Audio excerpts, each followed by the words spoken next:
Milestone ট্র্যাজেডির ১ বছর পূর্তির দিনে পাঠদান বন্ধ রেখেছে শিক্ষা প্রতিষ্ঠানটি। সেখানে স্মরণ করা হচ্ছে নিহত শিক্ষক শিক্ষার্থীদের।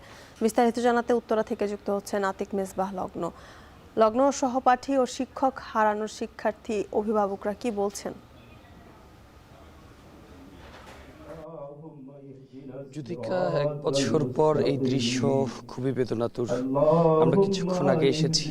এখন নিহত শিক্ষক শিক্ষার্থীদের জন্য দোয়া করা হচ্ছে, তাদের বিদেহী আত্মার জন্য মাগফিরাত কামনা করা হচ্ছে। আমরা দেখছি যে এখানে অভিভাবকরা শিক্ষকরা যারা রয়েছেন তারা সবাই এখানে আছেন এবং তারা সবাই মিলে দোয়া এবং মোনাজাতের মাধ্যমে মূলত যারা প্রাণ হারিয়েছেন ওপারে চলে গেছেন তাদের জন্য দোয়া কামনা করা হচ্ছে।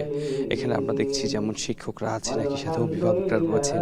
আমরা দেখেছিলাম সন্তান হারানো সেই অভিভাবকদের কণ্ঠে ভারী হয়ে গিয়েছিল এবং কেবলমাত্র সেই মোনাজাত শেষ হলো। যেমনটি দেখতে পাচ্ছেন এখানে মূলত যারা রয়েছেন অর্থাৎ কলেজের শিক্ষকরা যেমন রয়েছেন, প্রতিষ্ঠানটির একই সাথে পরিচালনা পর্ষদের যারা রয়েছেন তারা আছেন, একই সাথে রোভার স্কাউট থেকে শুরু করে বিএনসিসি এবং অন্যান্য যারা অভিভাবকরা রয়েছেন সবাই এখানে এসেছেন এবং তারা মূলত আসলে স্মৃতিচারণ করছেন।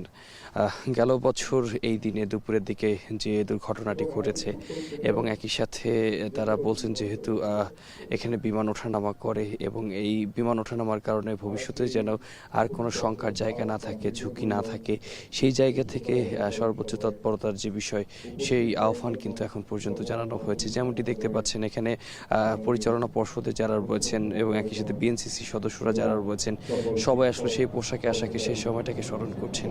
এবং একটি বিষয়ে বলা বাহুল্য, সেটি হচ্ছে এখনও কিন্তু বিমান উঠছে এবং এখনও এই বিমান উঠলে বা বিমান যখন এই যে নামছে তখন শিশুরা বলছিল, অভিভাবকরা বলছিল তাদের মাঝে ১ বছর পরেও সেই উৎকণ্ঠার কাজ করে এবং সেই উৎকণ্ঠার জায়গা থেকে একটা স্থবিরতা চলে এসেছে। মোনাজাতের আগেও দেখছিলাম যে অভিভাবকরা তাদের কষ্টের কথা বলছিলেন, হারানো সন্তানের গল্পের কথা বলছিলেন এবং সেই স্মৃতিচারণাগুলো করছিলেন যে ছুটির যে সময় আসলে তাদের ছুটি হয়েছিল সেই ছুটি যে একদম জীবন থেকে ছুটি নিয়ে দেবে সেই কষ্টের কথা বলছিলেন।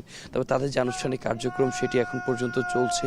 এরপরে আরও বেশ কিছু কার্যক্রম রয়েছে যার মাধ্যমে একদিকে তাদের মাগফিরাত কামনা করা হবে, একই সাথে ভবিষ্যতে যেন এই ধরনের কোনো দুর্ঘটনা না ঘটে সেই জায়গা থেকে কী কী উদ্যোগ নেওয়া হয়েছে সেই বিষয়গুলো এখানে আলোকপাত করা হবে এমন বিষয় নিশ্চিতভাবে বলা হয়েছে।